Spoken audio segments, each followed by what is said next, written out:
I'm back here today to tell you how to make the coconut double chocolate pudding. And here are my ingredients. I've got 2 eggs whole sitting here, and then 2 egg yolks, and I've removed the egg white so it's kind of broken on the top, but I'll take it into the bowl whenever I need them, put them aside.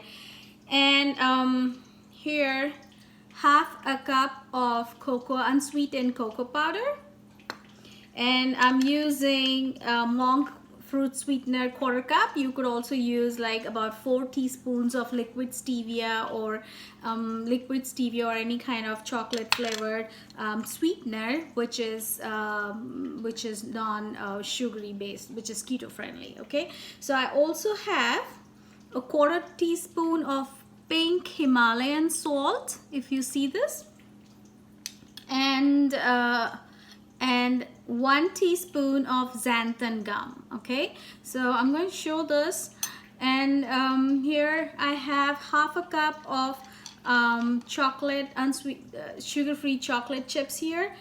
It's all down in this plate, if I can show you like this. So it's half a cup. I had pre-measured it, then I used my cup for the cocoa powder.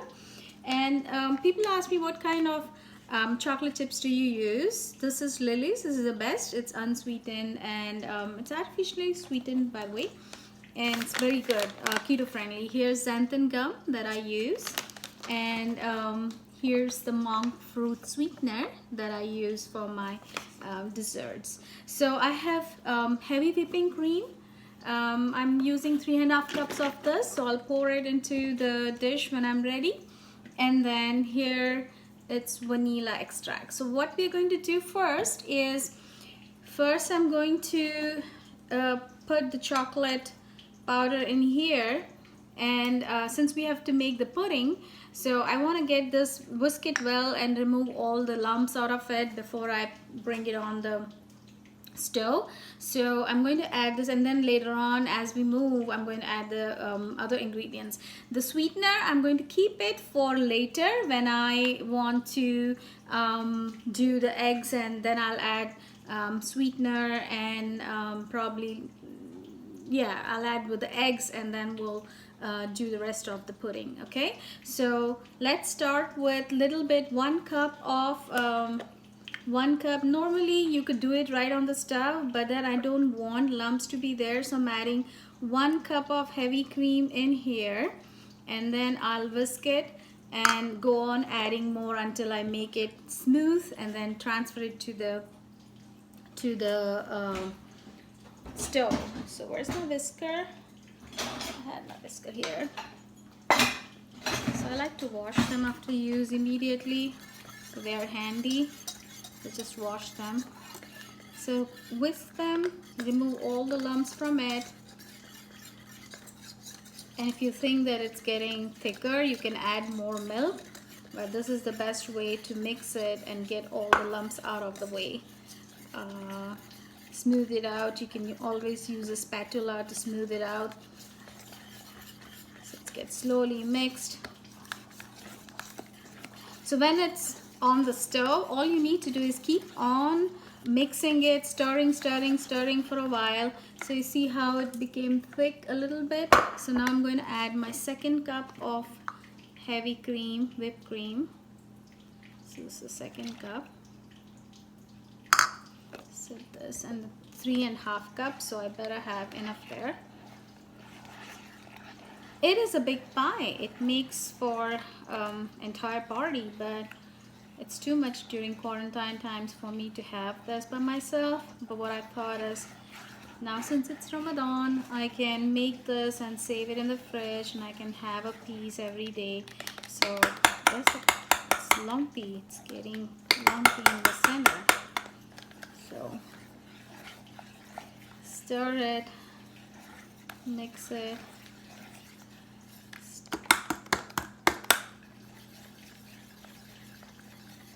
Stir it.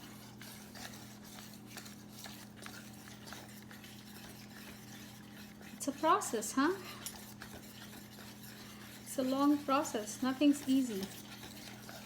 seems easy, but there's a lot of handwork, patience, and cooking especially needs a lot of patience. You should really be into cooking, not do it fast, not just hurry up everything.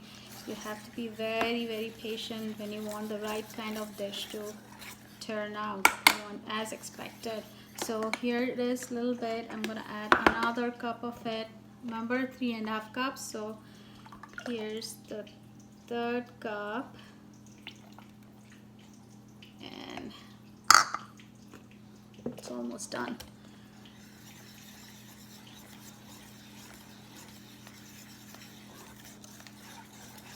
So once it's on the stove, I'll use a spatula. That way it's easier for me to stir it. And then a little bit left here, which is not anyway enough. I'll bring another one so that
you have to add chocolate chips to it.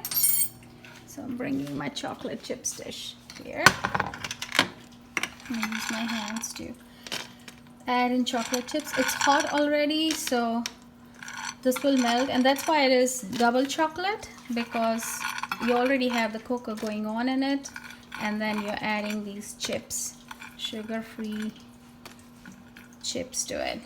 So you noticed I haven't added sugar to it yet. We still have to do the egg mixture. Once it cools down, I'm going to add everything to the egg mixture and then add sugar or monk fruit sweetener to it. So you see how it is, pudding consistency. It's hot, by the way, so when it cools down it will be nice. It will thicken up.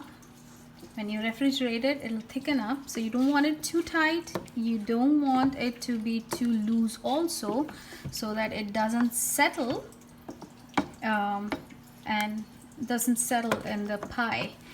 So it's exactly like a pudding.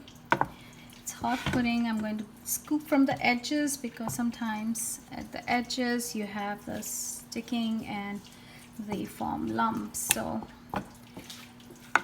when we mix with the eggs in the pulser, in the processor, then whatever little lumps are, they will blend in and melt. So if you see, once I added the chocolate chips to it, it's thickened a little more, and this is exactly how we want this to look like. So I can't use this hot. I might have to cool it down. So we'll sit for a while, about half an hour, put it outside, let it cool down, and once it's ready, we'll go with the eggs and mix this with it, pour it in the pie, and bake it again for about 30 minutes more. So pie is ready before and then we have to refrigerate it for another 6 hours, so it's going to be a long process here. So hey, look at it. This is how it should be.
I have preheated my oven at 350 and Fahrenheit, and I'll put it in for 25 to 30 minutes. So again, you have to cover this with the foil because you don't want to burn the crust here.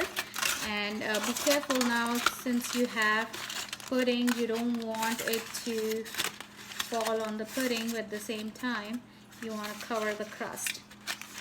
So carefully wrap it around. I'm using the same foil that I used earlier, and get this.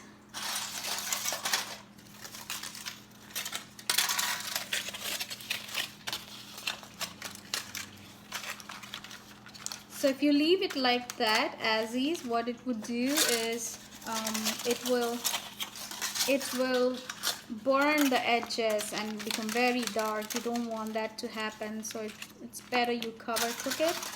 That way you will have control on the texture of the edges, crust edges.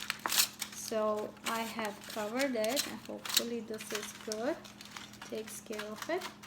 And don't press it too hard because you don't want to break the edges of the crust, and you get enough room in the center so the pudding is cooked as well. You don't want to cover that. Press it gently on the sides and here, and it should be good to go. So here it is, how it looks. I'm going to put it inside the oven and let it cook for 30 minutes.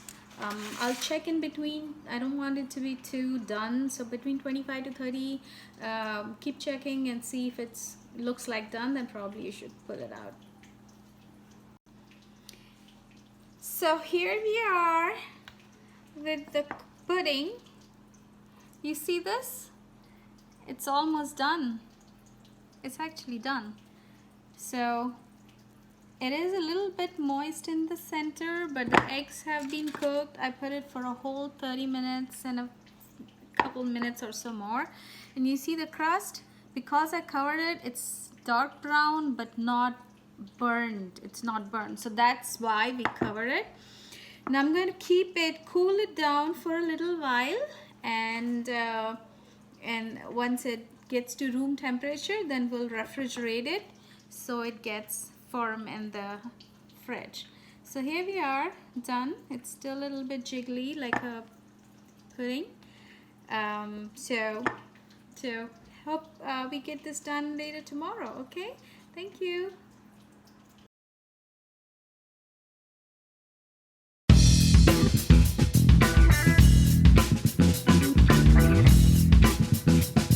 So here it is. Bring it out.